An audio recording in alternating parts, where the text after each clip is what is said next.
dumadaan sa TikTok ko, magko-comment lang ako.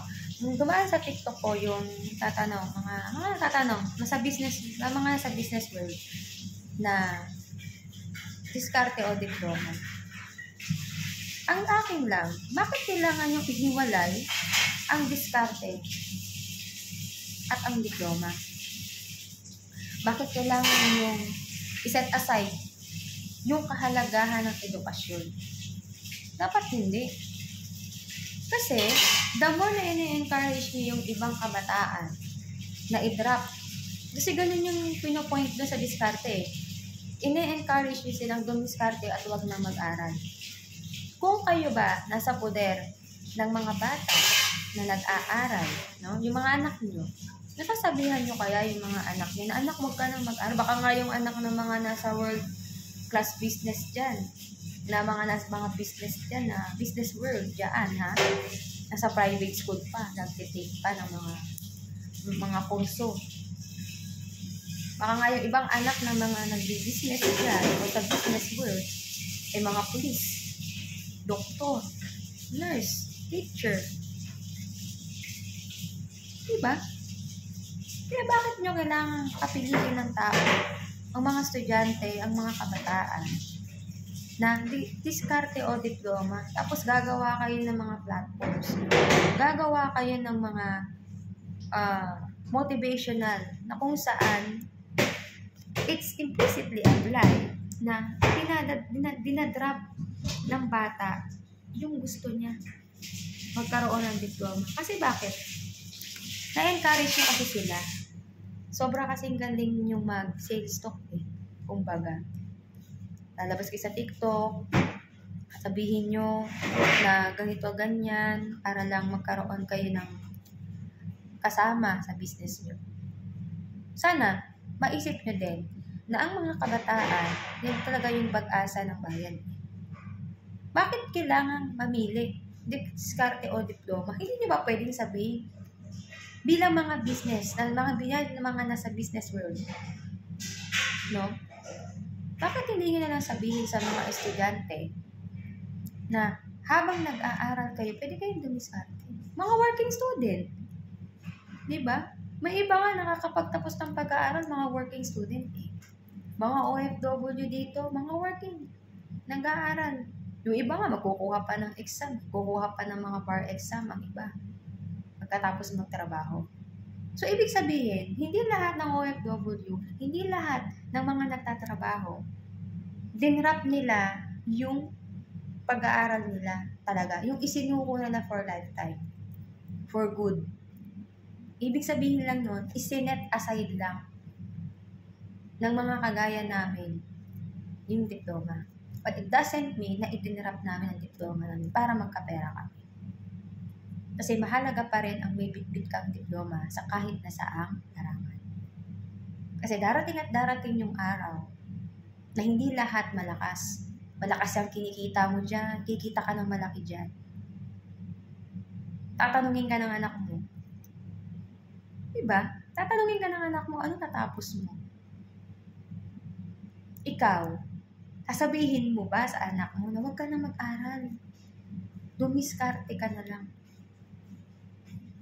Diba? Yun yung napansin ko sa mga nagsisales talk diyan ng mga diskarte.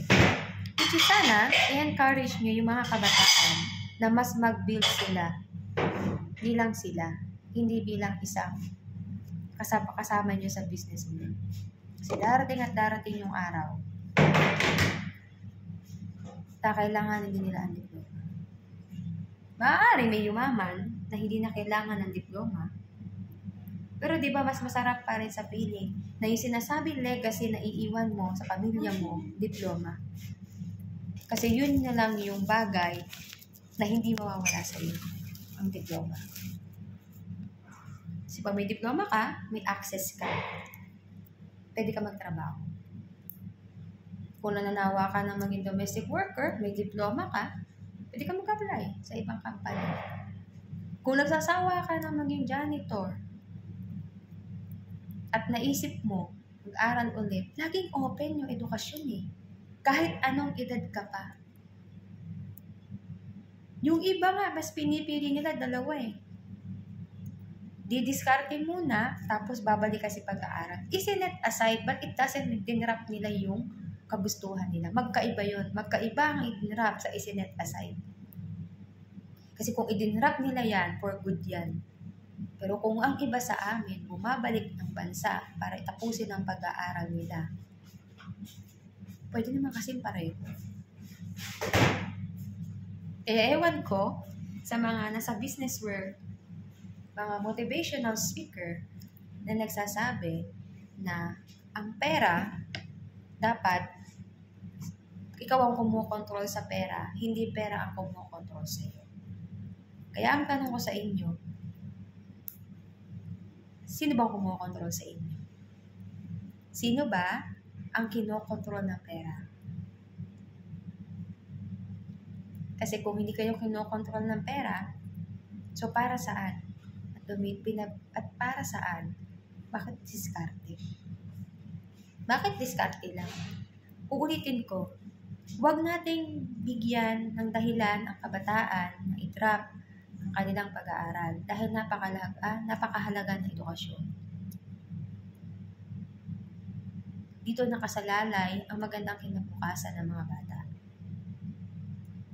Kaya ang iba, nagda-drop, dumidiskarte, hindi para magkaroon ng pera, hindi para makasustento sa pamilya. Isineset aside lang nila yan.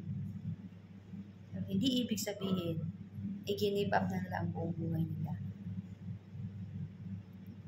Kasi nga, ang gusto ng mga nasa business class, nasa mga business world, ayan, kumita. Kasi pag na-encourage ka na nila, dagdag kita na nila yon. Ngayon, pag dumagdag na yung kita nila, mag-i-encourage ka. I-encourage mo na i-encourage. Pero lagi niyong iisipin, doon sa mga kabataan, palagi niyong iisipin na ito bang mga businessman na to, mga successful businessman na to, na nag-i-encourage na diskarte na lang, isinabi rin kaya nila to sa mga anak nila? Ulitin ko, baka mamaya yung mga businessman na yan na nag-e-encourage, yan nasa business world na yan, nag-e-encourage ang mga anak na nagtapos ng college. Doktor na, pulis na, sundalo na, lahat. Diba? Yun yung tanong ko dun eh. Nasabi kaya nila yan sa mga anak nila? May mga anak kaya silang hindi nag-aral? May mga anak kaya silang hindi nag-aaral sa mga kilalang universidad? May mga anak kaya silang nag-drop tapos naging kapartner nila sa negosyo? May mga anak kaya silang sinabihan na i-drop mo na lang yan, dumiskarte ka na lang. Kasi ganun din yung sinasabi nila. Diskarte, tapos diploma. Kaya, masasabi ko lang, sa mga nasa business world, huwag nating hayaan na masira ang paningin ng mga kabataan sa edukasyon. Kasi sobrang laki na maitutulong ang edukasyon para sa kinabukasan din ng mga bata. Yun lang.